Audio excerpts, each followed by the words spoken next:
Maharashtra bulletin, नई सोच नई दिशा।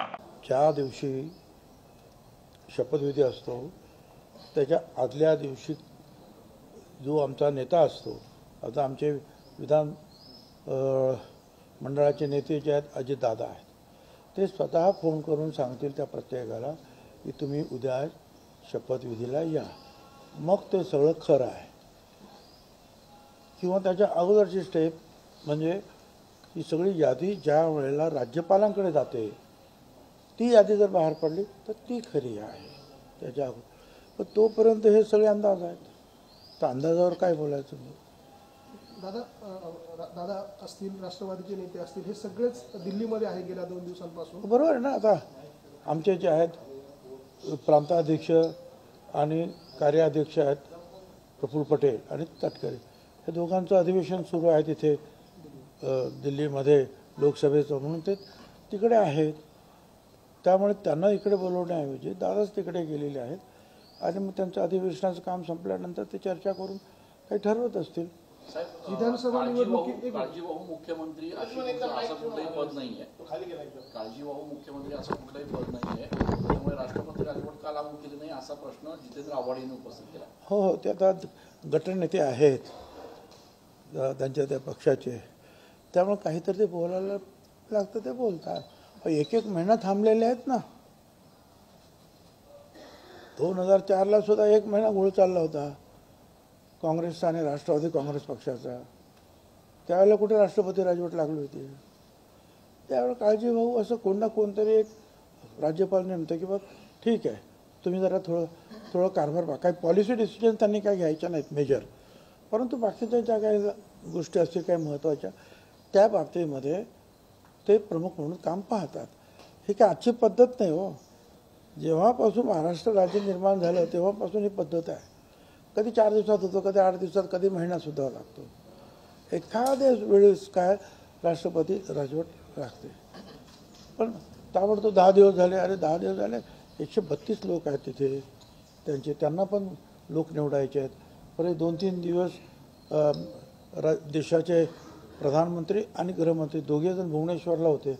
दरवर्षी DG आणि होम मिनिस्टर्स जे आहेत राज्यांचे, त्यांची एक कॉन्फरन्स असते 2 दिवसाची, तिकडे ते बिझी होते। त्यांचं परत अधिवेशन तिथे सुरू आहे। ह्या सगळ्याच्या पार्श्वभूमीवर जे आहे त्यांचा मिळालेला वेळ आणि त्यांच्या व्हायची ती चर्चा, यातून सगळं थोडासा वेळ लागतो। त्यामुळे काही अस्वस्थ होण्याचं काही कारण नाही कोणाला। आणि का अडचण निर्माण झाली का? राज्य चालू आहे ना, सुरू आहे ना, सगळे अधिकारी आपलं काम पाहत आहेत, सेक्रेटरी आपलं काम पाहत आहेत, कलेक्टर आपलं काम पाहत आहेत, म्युन्सिपल कमिशनर सगळे काम पाहतात आपापलं काम। अडचण कुठे काय आहे? साहेब, विधानसभा निवडणुकीमध्ये शिंदेच्या शिवसेनेपेक्षा अजित पवारांच्या राष्ट्रवादीचा स्ट्राईक रेट जो आहे तो जास्त होता आणि यासाठी अजित पवार दिल्लीत आहे आणि जास्त जागा ज्या आहेत, जास्त खाते जे आहेत ते मागून घेण्याचा त्यांचा प्रयत्न आहे का, याबाबत अशी चर्चा जी आहे?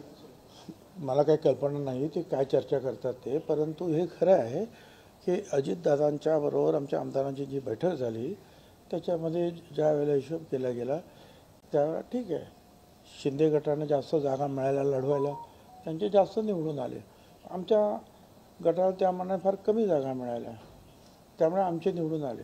परंतु त्याला स्ट्राईक रेट आपण म्हणतो, त्याच्यामध्ये BJP 1 नंबरला आहे आमच्यामध्ये आणि 2 नंबरला अर्थातच अजित पवार गट आहे, 3 नंबरला शिंदे साहेबांचा गट आहे। थोडासा फरक आहे 2 नंबर 3 नंबरमध्ये। तर आमच्या म्हणणं असं आहे की आमचा पण स्ट्राईक रेट चांगला आहे, तर तुम्ही त्यांच्या एवढीच आम्हाला पण जागा द्या, थोडंच आमचं मागणं आहे। आता शेवटी जे काय आहे ते सगळे नेते आहेत ते बसून ठरवतील, कदाचित सारख्या जागा असतील, कदाचित एखादी जागा कमी जास्त होईल।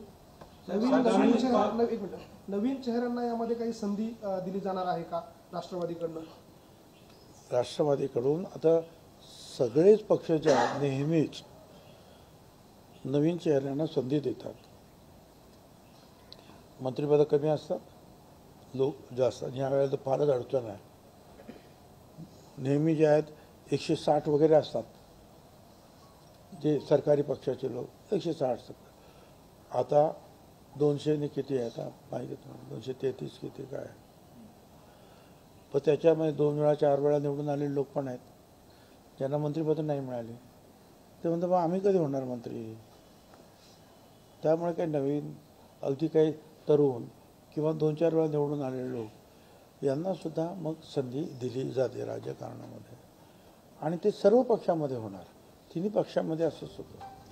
आणि जे पक्षाचे आहे याच्यापूर्वीसुद्धा असं व्हायचंच. नवीन काही जुने जे आहेत ते जातात, काही शांत आहेत ज्यांच्याबद्दल काय म्हणजे ठरवतं पक्ष की कुणाची नेमणूक परत घ्यायचा, कुणाला नवीन तिथे घ्यायचे. 2-4 नवीन टाकायचा प्रयत्न असतो. ती एक नवीन पिढीमध्ये तयार होत जाते मंत्रिमंडळामध्ये. महाराष्ट्र बुलेटिन यूट्यूब चैनल को शेयर करें, सब्सक्राइब करें, बेल आइकॉन पर क्लिक करें.